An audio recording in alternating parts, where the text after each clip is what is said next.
엔트리 넘버 1. 우리나라의 소방의 발전 과정입니다. 여기에 대한 내용으로 예쁜 것을 찾아오삼 그랬습니다. 그러면 우리나라 소방의 발전 과정인데 여기에 예쁜 것이 보니까 고려시대는 금화도감이 아닙니다. 우리는 고려시대 때 기억해야 될 것은 1번. 첫 번째, 우리나라 최초의 소방제도가 있었다. 그 제도는 금화원 또는 금화관리자라고 한다. 야간에 창고 지킴이 정도 됩니다. 2번, 고려는 소방을 소제라고 불렀습니다. 3번, 고려는 위험물 가운데 제5류 위험물, 화약입니다. 화약을 관리하는 행정관청을 별도로 두었다. 그게 화통도감이었습니다. 두 번째로는 조선시대입니다. 조선시대는 수총기라는데 우리는 숙, 경, 영, 정 이렇게 나가죠. 이 중에 상당히 재임기간 오래 가졌던 경종이라는 분이 있습니다. 수총기는 중국 청나라로부터 경종 때 도입하였습니다. 그래서 이게 해외에서 도입한 첫 번째 소방시설입니다. 두 번째로는 저 나중에 구한말 가면은 저기에 스웨덴에 만든 펌프를 또 도입하게 됩니다. 그건 또 서구에서 도입한 첫 번째 케이스가 되는 것입니다. 물론 이제 일제 지배기에 고가 사다리 차도 들어오고 했습니다. 일단 최초 도입은 경종 때 청나라에서 도입한 것이다. 그게 첫 번째였다. 그 다음에 두 번째가 있는데 두 번째로는 스웨덴에서 만든 소화펌프를 다시 도입한 적이 있습니다. 우리는 이게 언제 도입했냐면 1723년에 도입하게 됩니다. 일본이 아니라 청나라라고 되어 있습니다. 조선시대에 꼭 알아야 될 것은 금화도감, 수성금화도감입니다. 그래서 관리가 있는데 제조사, 부사, 판관. 그래서 금화도감은 7566, 수성금화도감은 4222. 세종대왕 핸드폰 전화번호는 010-7566-4222입니다.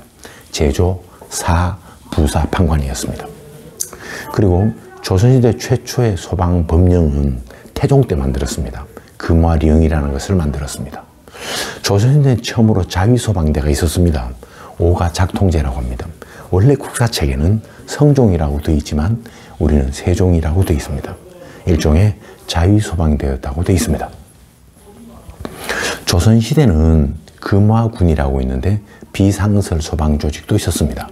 세종 할아버지가 만드셨습니다. 그래서 그 지역 노비를 중심으로 만들었다. 그게 금화군이었다. 그리고 이쪽 부락에 있다가 인접 부락에 화재가 나면 이 부락의 이장이 청년 데리고 그 심야에 달려갔습니다. 이때 조선은 인정, 인경이라고 읽고 한자는 인정, 곤배정자 써서 인경이라고 이제 통금을 날리면 북을 때렸거든요. 그 북 때린 때부터는 통금입니다. 근데 통금 시간 이후에 그게 인접 부락에 불이 나면 이 부락의 이장께서 청년들 데리고 불을 끄러 갔다고 해요. 이때 이미 통금인데 가면 안 되잖아. 통금이면 가면 안 되는데 그분에게 신분증을 줬다고 해요. 그 증 이름이 구화패, 금화패라는 것입니다. 역시 세종 할아버지가 만들었습니다. 세종 할아버지는 궁궐의 화재 대비하여 만든 규정도 따로 또 만들고요. 아무튼 많은 일들을 했습니다. 참고로 기억할 것은 금화도감, 병조 소속의 금화도감, 그러다가 공조 소속의 수성금화도감, 그러다가 세조 때 공조 소속의 성문도감 남기고 금화도감만 떼어서 서울시, 지금의 서울시인 한성부로 넘겼습니다. 한성부로 넘겼다가 임진왜란이 일어났습니다. 임진왜란이 일어나니까 의정부와 육조 기능을 축소시키고 비변사 기능을 세게 했습니다. 그러면 최고의사결정기구인 비변사 끝발이 나날이 증대되었다고 되어 있습니다. 비변사 끝발이 증대되니까 의정부와 육조 기능이 축소되었습니다. 이 시기에 소방 금화도감은 유야무야 사라지게 되었습니다. 그러다가 1895년 갑오개혁 때 경무청 처무새 측에 수화소방은 끄끄끄끄 하면서 소방이란 말이 근대 최초로 처음 나오게 되는 것입니다. 오케이? 아무튼 스토리는 그렇게 되어 있습니다. 그 다음에 미군정이 있는데 미군정기는 1945년 8월부터 1945년 8월까지인데 3년간 우리는 이름이 미군정이지 미군의 지배를 다시 받게 됩니다. 그러면 미군의 지배를 받을 때 미군정청이 있는데 미군정청에 그 밑에 상무부가 있죠. 상무부.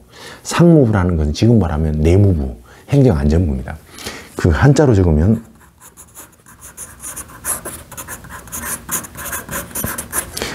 상무부요. 상무부가 있어 나와요. 그러니까 이 상무부 밑에 뭐가 있냐면은, 예, 토목에 관한 사업을 하는 부서가 있었고, 그 밑에 보니까, 예, 중앙소방위원회가 있습니다. 다시 합니다. 미군정청 밑에 상무부가 있고, 상무부 밑에 토목국이 있습니다. 그 토목국 밑에 뭐가 있었냐면은 중앙소방위원회가 있습니다. 몇 명으로 구성되어 있느냐? 7명으로 구성되어 있습니다. 그러면 중앙소방위원회 밑에 소방청이 있었고 소방청 밑에 소방부가 있었던 것입니다. 그러면 조선은 8도였거든요. 그러면 조선 지금 17개 시도지만 조선 8도를 가보니까 도지사, 관찰사죠. 8도의 도지사 밑에 뭐가 있었는가 보니까 그 밑에 도소방위원회가 있습니다. 5명으로 구성된 도소방위원회가 있고 도소방위원회 밑에, 예, 소방청이 있고 그 밑에 소방부가 있었습니다. 그러면 왜 미군정을 자치소방이라고 하는가? 그것은 이 경찰 예속돼 있다가 독립되었다. 경찰 예속돼 있다가 독립되고 메인 기능은 어디로 가느냐면 도로 내려갑니다. 도. 중심적인 기능은 도로 내려간다고요. 지금과 똑같다고요. 두 번째로요. 왜 독립되었다고 말하는가? 그것은 바로 소방위원회가 있는데 이게 민주성을 나타내는 상징적인 단어입니다. 위원회라는 것은 이 커미티 위원회는 위원들 간의 계급의 상하가 없는 겁니다. 대등, 평등, 수평적인 관계입니다. 이 위원회에서 대등한 관계에서 의사를 결정하고 결정된 것을 밑으로 내려보내고 이런 게 됐다고요. 우리는 왜 자치였느냐? 첫 번째 소방위원회고요. 두 번째로 도 중심으로 소방이 이루어집니다. 우리는 자치소방이라고 이야기합니다. 1번의 답은요. 뭐라고요? 디귿, 니을이 맞는 답입니다. 잘 아셨으면 좋겠습니다.